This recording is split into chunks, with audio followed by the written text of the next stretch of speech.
Have you ever dealt with someone who, no matter what happens, always sees themselves as the one who's been wronged?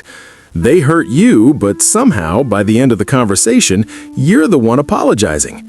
They cross boundaries, manipulate situations, and create chaos, yet they're convinced the world is against them. This isn't just frustrating to witness, it's a psychological pattern that reveals something profound about how certain people relate to reality itself. Let's talk about why toxic people chronically position themselves as victims and what's really happening beneath the surface of this exhausting dynamic. At the core of this pattern is something called ego protection. When someone has a fragile sense of self, admitting fault feels like annihilation. For most of us, saying, "I was wrong" or "I hurt you" is uncomfortable but manageable. We can hold the tension between knowing we're generally good people and acknowledging we made a mistake. But for toxic individuals, their self-concept is so brittle that any threat to it triggers a full-scale psychological defense. Victimhood becomes armor. If they're the victim, they can't be the villain. If everyone else is to blame, their self-image remains intact. This connects directly to something we see repeatedly, a profound lack of accountability. Toxic people have an almost supernatural ability to deflect responsibility. They didn't yell at you because they have anger issues. You made them do it by being annoying. They didn't lie. You misunderstood them. They didn't ignore your needs. You're too demanding. Notice the pattern? Every action, every choice, every consequence gets externalized.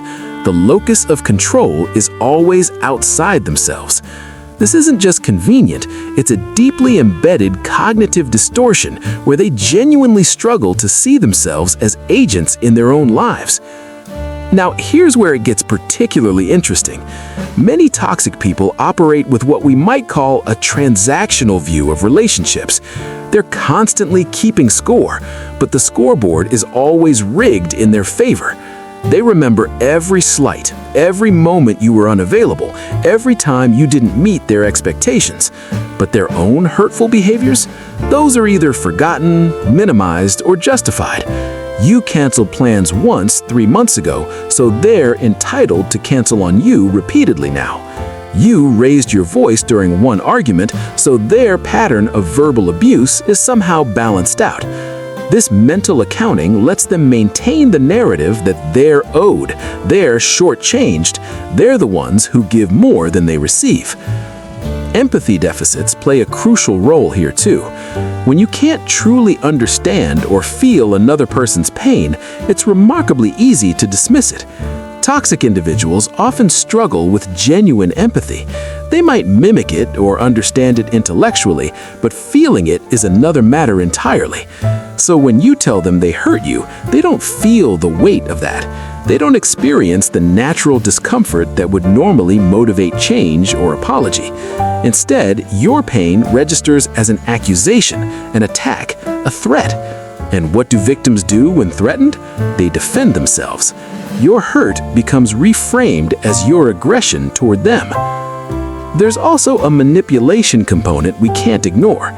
Victimhood is incredibly powerful socially.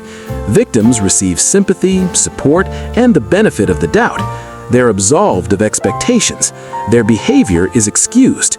Toxic people, whether consciously or unconsciously, learn that playing the victim works. It gets them what they want. Let's talk about projection for a moment, because it's absolutely central to this pattern. Projection is when we attribute our own unacceptable thoughts, feelings, or behaviors to someone else. If I'm angry but can't acknowledge it, I might accuse you of being angry. If I'm being dishonest but can't face it, I might call you a liar. Toxic people project constantly. They accuse you of the very things they're guilty of. They're manipulating you, so they claim you're trying to control them. They're the ones creating drama, so they call you dramatic. And because they genuinely believe these projections, they experience themselves as victims of the very behaviors they're perpetrating. It's a closed loop of self-deception. Many toxic individuals also carry what we might call a victim identity. For some, victimhood isn't just a temporary state, it's who they are. Their entire self-concept is built around having been wronged, misunderstood, or mistreated. This often stems from real trauma or difficult life experiences. But instead of processing and healing from those experiences, they've made them the cornerstone of their identity. Every new relationship, every new situation gets filtered through this lens. They're primed to see persecution, to interpret neutral actions as attacks, to find evidence that confirms their worldview. Everyone hurts them, no one understands them, they're always the one who suffers. Here's something particularly painful to recognize. Toxic people often have an uncanny ability to identify your empathy and weaponize it. If you're a caring person who takes responsibility for your impact on others, you become their perfect target. When they claim to be hurt, you immediately self-reflect and apologize. This response reinforces their pattern, so they do it more. You become trapped in a cycle where you're constantly managing their emotions and somehow always ending up as the bad guy. What makes this pattern so persistent is that it's self-reinforcing.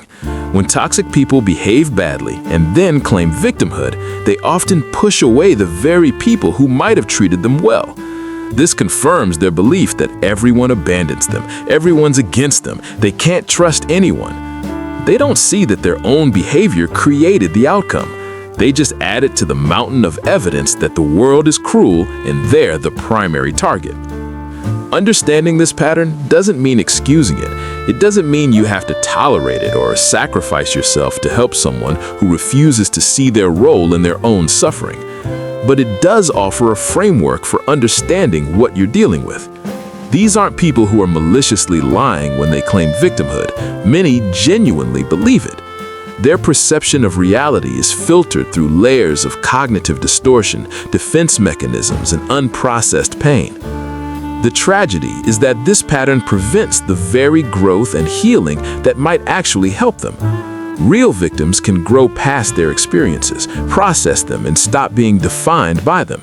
But people stuck in chronic victimhood can't, because doing so would require acknowledging their own agency and their capacity to hurt others.